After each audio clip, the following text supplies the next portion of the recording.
Chilika is truly a bird lover's paradise. Millions of birds flock here every year, from white-bellied seagulls and gray-lag geese to flamingos and purple moorhens. Right behind me, a flock of beautiful eagles. It's just stunning.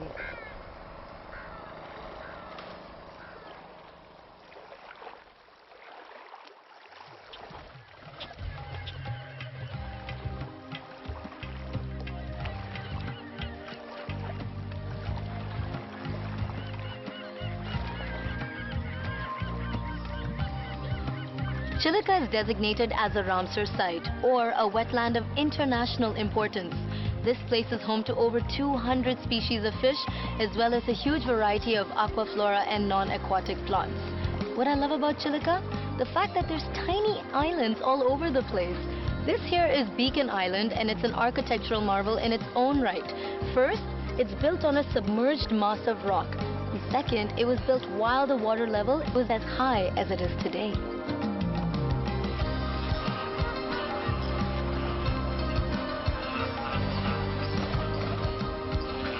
I've just spent an entire day at Chilika and wish I had some more time, ideally 3 to 4 days, to explore the other beautiful islands around here. But today, nonetheless, was absolutely lovely, really relaxing. The energy here is beautiful. You just feel great, and time, it just slips away. Still to come is the Bhitarkanika Wildlife Sanctuary. It's famous for being home to the largest estuarine crocodiles. There is just so much to see in Orissa, and I feel like there's just not enough time. So I think I'm gonna head up north along the eastern coast of the state now. What I love most about Orissa is the profusion of natural beauty. Its warm climate and diverse landscape has ensured its place as a haven for wildlife. Although there are several wildlife sanctuaries and parks around here, the one that tops the list is Bhitarkanika. It's one of the most unspoiled wild experiences in the country.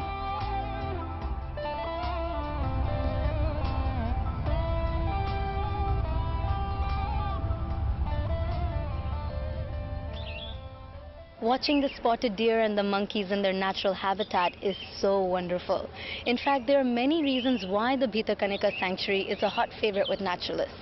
To begin with, it is the largest mangrove forest in the entire country after the Sundarbans.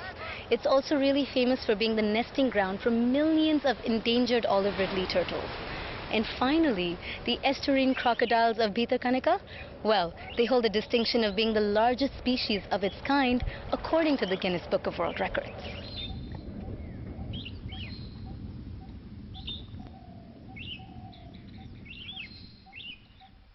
There's a croc. Oh, wow. It's nesting time, so you can see a lot of them with their babies.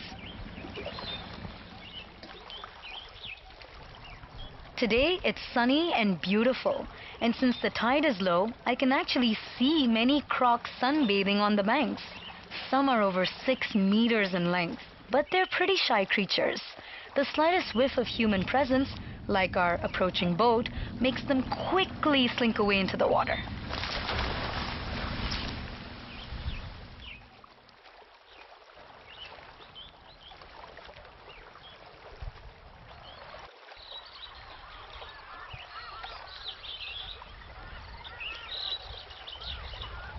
Meandering through the creeks in Bhitarkanika is quite an experience.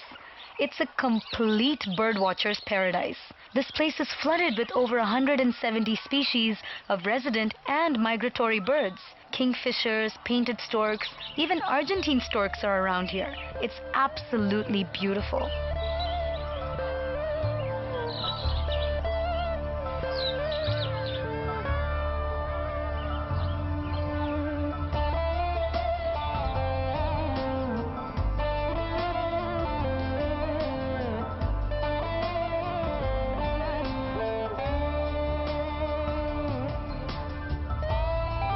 Yesterday was fun, but I spent most of my time exploring Bhitarkanika by boat. Today, I want to do something different. So I'm going to go for a nature walk on one of the islands.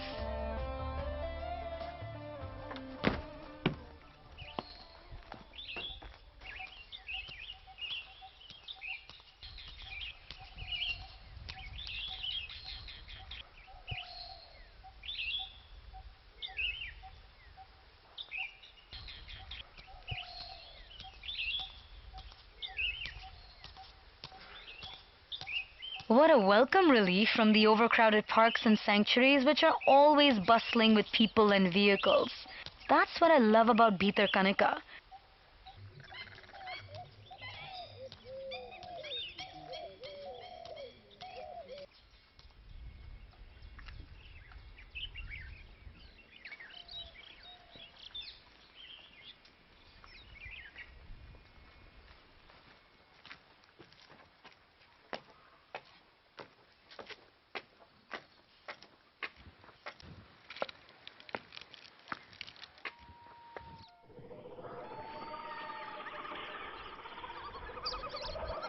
From here I can see how vast and dense this jungle is. I can't imagine how much wildlife is actually hidden inside the jungle.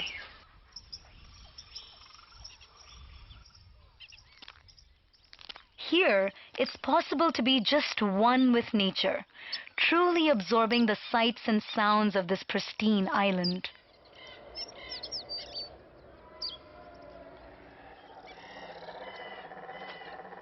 Apart from being nature's treasure trove, these mangroves provide amazing protective functions. They act as effective shelter belts, especially against natural disasters such as cyclones and tidal surges. In fact, during the unprecedented 1999 supercyclone, these mangroves withstood the onslaught of supercyclonic winds and saved the life and property of millions of people.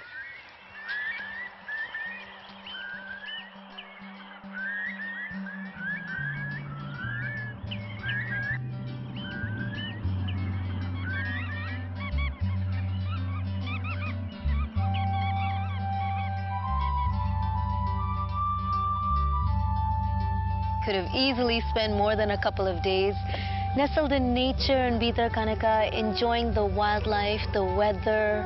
I definitely have to come back. It's the perfect place to reboot and rejuvenate. Up next is a colorful weavers' colony, followed by an exploration of ancient Buddhist excavation sites.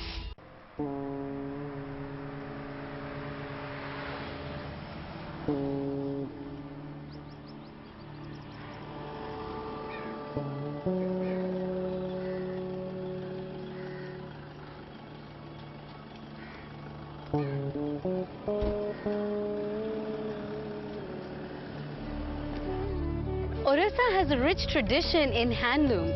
Their products are known for their highly artistic designs, color combinations, and durability. So I thought I'd visit a small weaver's village to see how they're actually made.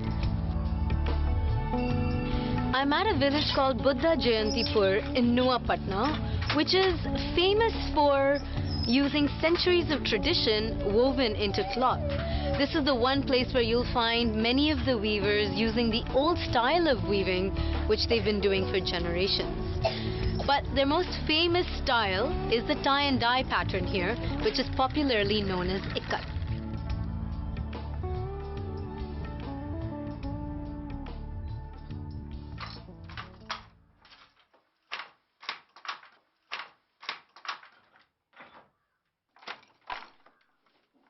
This community of weavers are also closely linked to the Jagannath cult. In fact, one of the specialties of this village is the very rare inscribed Geet Govinda textile. The Geet Govinda, by the way, is a lovely and romantic rhyme about the love shared between Lord Krishna and Radha. This rhyme is considered extremely dear to Lord Jagannath, who is a form of Krishna. Every night, the deities at the Jagannath temple in Puri are dressed in a special Geet Govinda shawl, on which phrases of this rhyme are woven.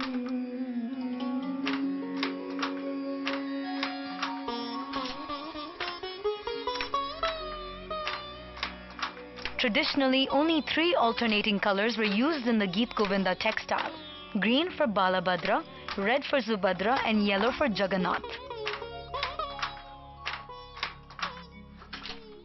It's really fascinating to see how most of the roots of the art, dance, and culture in Orissa can be traced back to Lord Jagannath.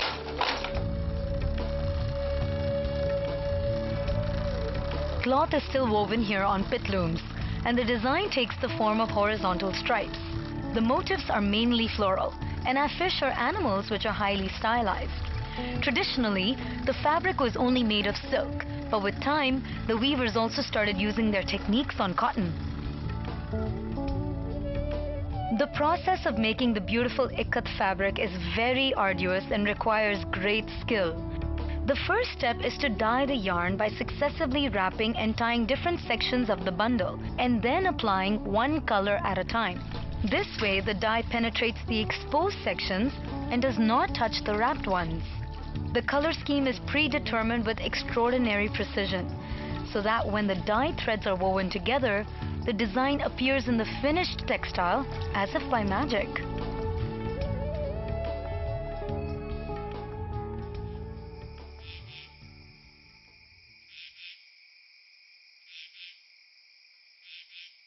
Orissa has so many historical and cultural little jewels, but the three excavation sites of Lalitgiri, Ratnagiri and Udaygiri are supposed to be amazing.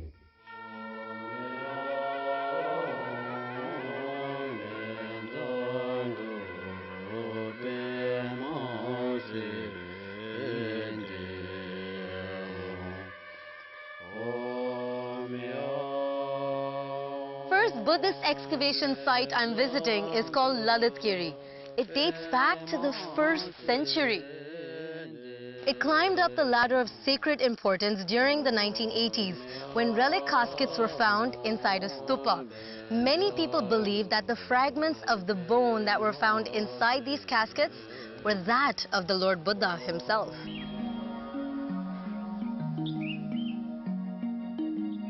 The next Buddhist excavation site is Ratnagiri, which lies in the Birupa River Valley and is another famous Buddhist center.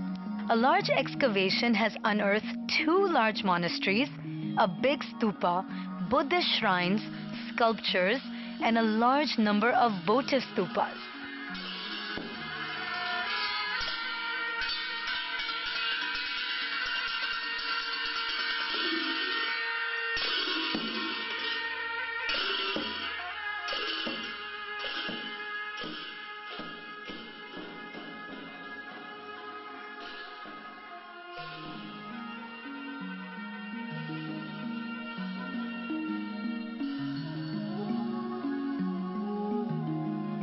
It's here that archaeologists have also dug out a rich crop of ancient artifacts.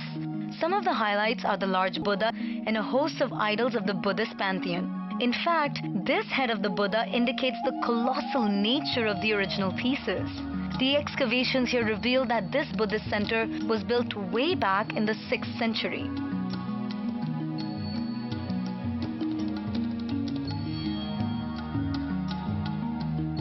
Both Ratnagiri and Udaygiri belong to a much later phase. In the beginning, this was an important center of Mahayana Buddhism. But around the 8th century, this became the nucleus of Tantric Buddhism. And that is when it spread to other parts of India and around the world.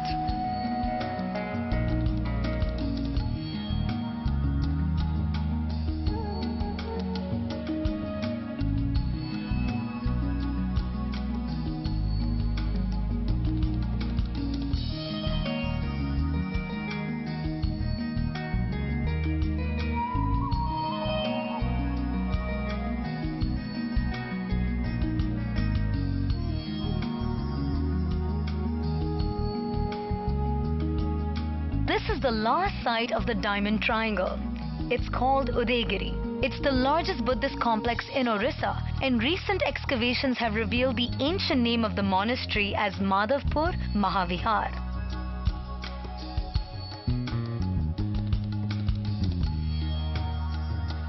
Chronologically speaking, the Udaygiri Buddhist complex was built after Ratnagiri and Lalitgiri. These monasteries probably flourished between the 7th and the 12th centuries.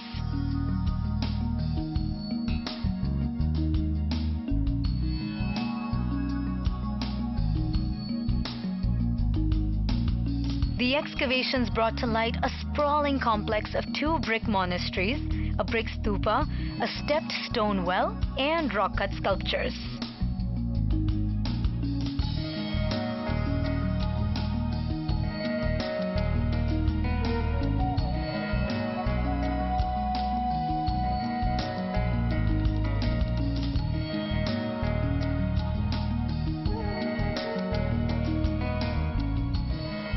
The highlight of this trip is visiting sites where Buddhist life and culture flourished hundreds of years ago.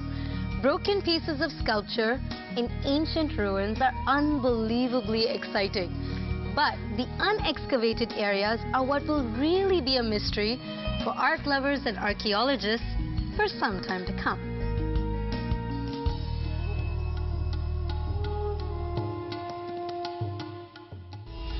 Stay tuned. My journey comes to an end with a visit to one of Orissa's most unique tribes, the Santals.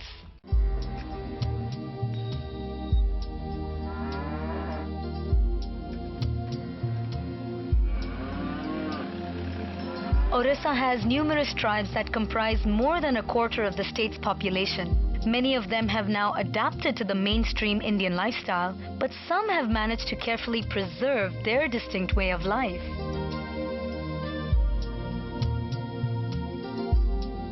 I'm traveling through Kionja right now, which is predominantly a tribal region.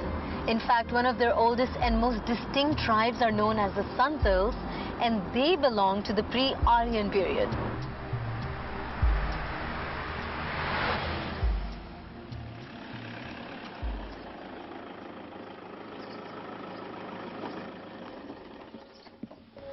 Namaste. Namaste. Kya haal hai? अच्छा है. Although the Santals knew I was going to drop by for a visit, I was completely taken by surprise at the warm traditional welcome.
After all that dancing, one of the Santal women invited me home. She had a simple place which was really neat and pretty. It was built in the traditional style and color scheme. The colors were all natural, black made from local stone, and yellow and brick red made from the local soil, which is very rich in iron ore. Most of the homes were decorated with different motifs, made by women using chalk or vegetable paint. Ma, dulu hataro me, ina joma nyagui ya.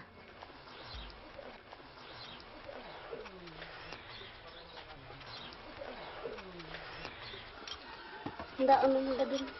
Ibu, gila mira hana fitri re odak le. Maka na ma topaan ha. Dan wa gila ko do. Bes daralam bodo ja. आप क्या बना रहे हैं? Bodo handi bin benaya. Ha do. Na do nyu ya aboge. Abo. Ya hoche. Hoche moy. This is a really interesting moment right now because they don't understand any language I know, Hindi or English. I don't understand the local dialect that they're speaking. So we're having a very interesting communication happening. Okay.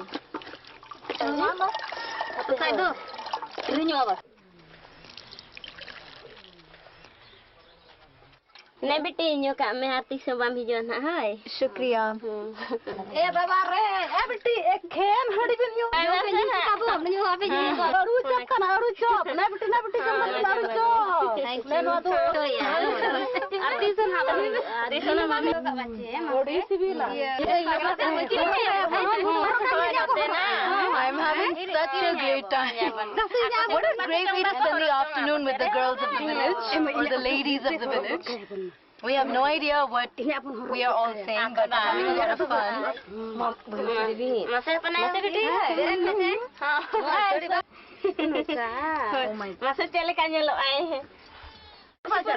किरिया का बाजार से है ये बहुत अच्छा है अड़ी नपाय so sweet they brought out I think one of their fanciest sarees आपका चूड़ी अच्छा है ग्रीन ओके ठीक है नो लड़ता ये क्या नो शीशा है शीशा है दिखाओ शीशा मिरर